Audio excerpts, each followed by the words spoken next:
En este vídeo voy a indicar cómo se respondía al examen de 2024, primera convocatoria de la asignatura de segundo. La asignatura ahora se llama Estadística para la Investigación mediante Encuestas. Han cambiado el nombre, por tanto. Antiguamente el nombre era el de Estadística aplicada a las Ciencias Sociales 2, ahora se llama Estadística para la Investigación mediante Encuestas. En este año 2024 el examen es exactamente el mismo para un tipo de examen que para el otro. Hemos cambiado el examen y en verdad se ve que es el mismo.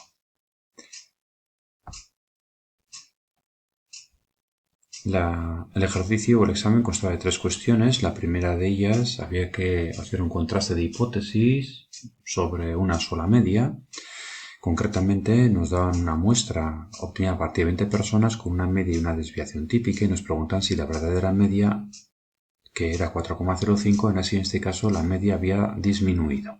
Es decir, si se ha reducido significativamente el valor medio de acuerdo sobre la percepción, partiendo que antes era 4,05 y ahora en tu muestra resulta que es un poquitín más pequeñito. Hay que hacer un contraste al 95% de confianza o 5% de significación y además de hacer el contraste nos piden que hagamos el dibujito de la prueba correspondiente.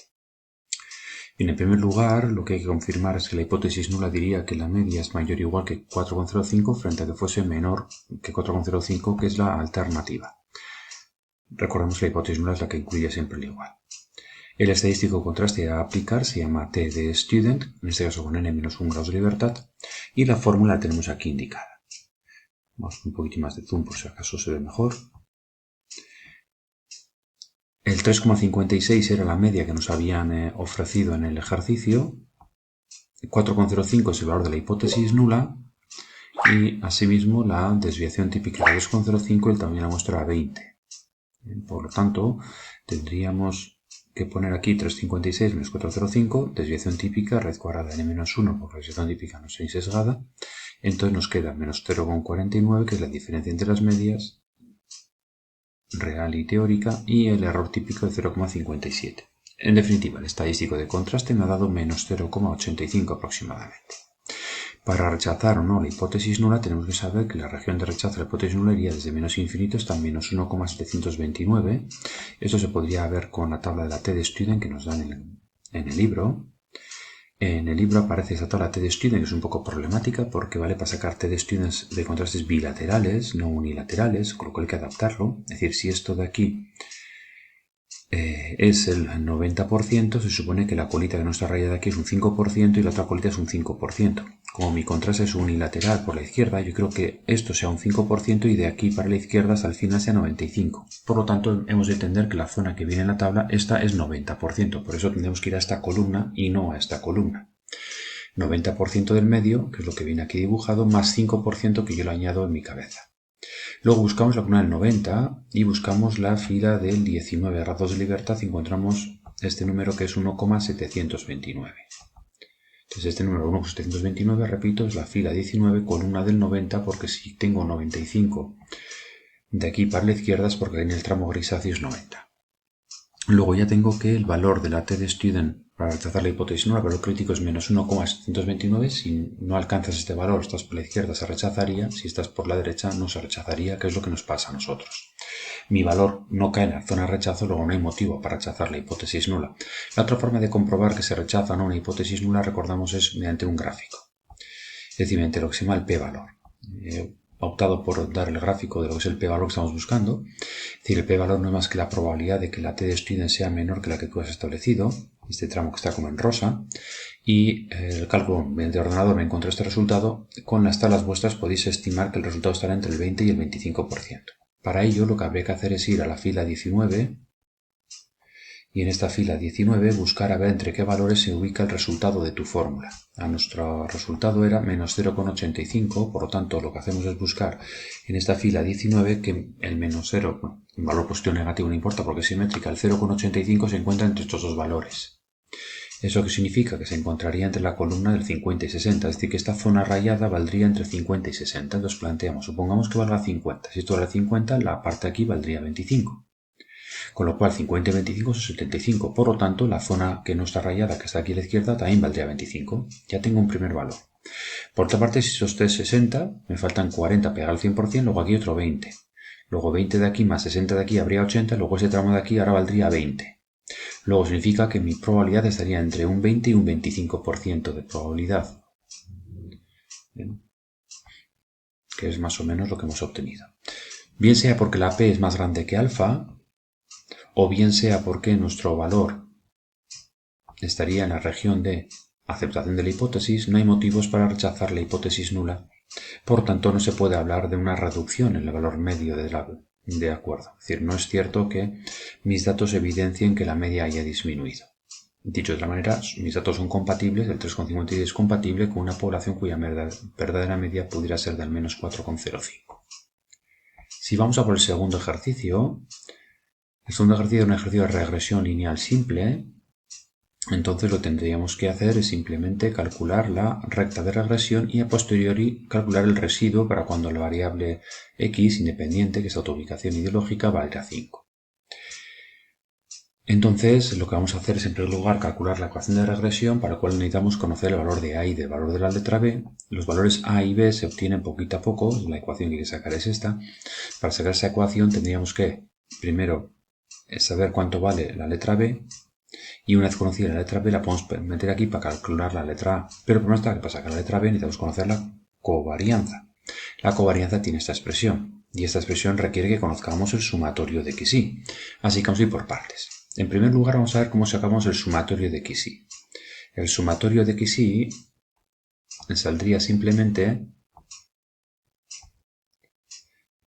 de ir multiplicando cada valor de x por su valor de y y ir apuntándolo aquí. 9, 27, 24, 20, 35, 24, 36, 7, 14, 9, 16. Bueno, es lo que yo más o menos intento indicar aquí.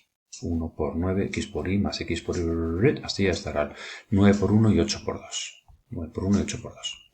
Ese sumatorio me ha dado 221. Una vez que tengo ya el sumatorio de xy, ya puedo aplicar esta fórmula, en primer lugar, que aquí la he vuelto a poner. Sería 221 lo divido entre n, que son 11 personas, y le resto las medias de x y la media de y. En la media creo que no tiene mayor dificultad, simplemente sumar los números de x, dividir entre 11, sumar los números de y, dividir entre 11 y ya está. Entonces el resultado me ha dado negativo de menos 6,24. No nos preocupemos que el valor de la covarianza, por supuesto, puede ser positivo o negativo. Ya una vez que tengo la covarianza, ya puedo aplicar la fórmula de letra b, teniendo en cuenta que en el propio enunciado me han dicho cuánto valían las desviaciones típicas de x y de y para no tener que calcularlas. La desviación típica de y era 2,96 aproximadamente y la desviación típica de autoubicación ideológica era de 2,30 aproximadamente. Vale, he hecho una pequeña corrección que había un error en el texto. Continuamos. La letra b hemos quedado que es la covarianza partido la varianza de la variable x. Varianza de variable x que también, recordemos, me la daban en el propio enunciado. Nos la daban aquí, 2,30,701. Por lo tanto, seguimos y nos da que la letra b o coeficiente de regresión o pendiente es menos 1,172. Ya tengo la letra b. Ahora me falta por sacar la letra a. Recordemos, ya tengo la letra b, ahora me falta sacar la letra a. Para sacar la letra a, aplicamos esta formulita. La media de y y de x ya las conocemos y la letra b es menos 1,172. Como aquí pone negativo, menos por menos es más, por eso hemos sumado el resultado y nos da 11,2. Ya tenemos entonces la ecuación que y, es decir, gravedad del cambio climático, a que es igual a 11,2 menos 1,172 multiplicado por autoubicación ideológica. En el ejercicio también nos pedían que dijéramos qué valor de y tendría para x igual a 5, concretamente una vez calculado ese valor, calculemos el residuo, es decir, lo que nos equivocamos. Yo sé que un sujeto de 5 puntos tiene un valor estimado de 7. Tengo que ver mi modelo qué valor estimaba para poder saber cuánto se equivocara. Entonces el valor estimado de y cuando x vale 5 es simplemente sustituir en la autoubicación ideológica el valor 5 y obtenemos un valor estimado de 5,34. Como el valor real de una persona era de 7 puntos cuando x era 5, pues hacemos la diferencia de 7 menos lo que yo he estimado, que es 5,34, y veo que con esta persona me equivocaría 1,66 puntos. De esta manera ya estaría respondido los dos apartados del ejercicio 2. Vamos a por el tercer y último ejercicio. Tercer y último ejercicio no había que hacer apenas operaciones, era más de describir una tabla y de interpretarla. Esta es la tabla que nos están dando. Y lo que nos van a pedir es que hagamos una tabla a partir de esta, en la que veamos cómo influye la edad en la variable dependiente sobre si conoce a alguna mujer de su círculo familiar de amistades que haya sufrido agresión sexual. Es lo que nos piden en este apartado de aquí.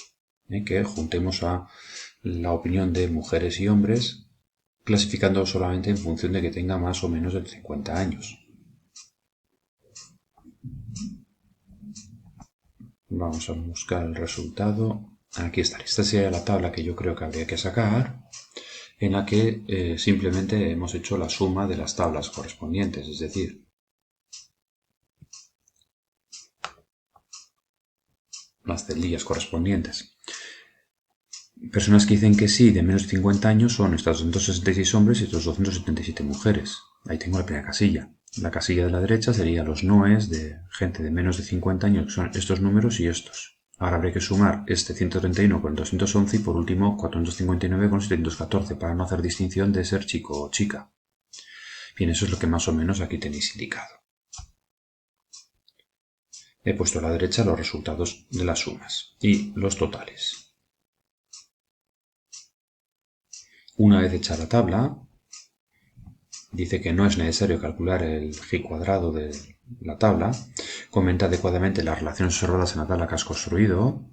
Entonces, podríamos interpretar simplemente los números originales, pero sería más adecuado igual tirar de porcentajes.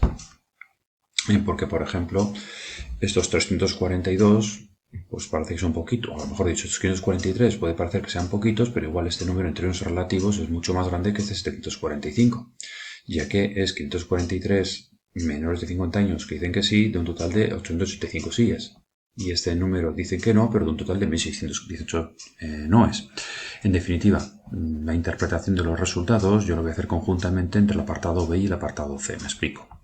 Comenta adecuadamente las relaciones observadas en la tabla que has construido, pues simplemente puedes decir cuántos sujetos hay en cada una de las casillas, pero lo importante suele ser interpretar los porcentajes, que es al fin y al cabo lo que nos pide el apartado C. Es decir, calcula la diferencia relativa en términos porcentuales entre la proporción de individuos de menos de 50 y de más de 50 que conocen.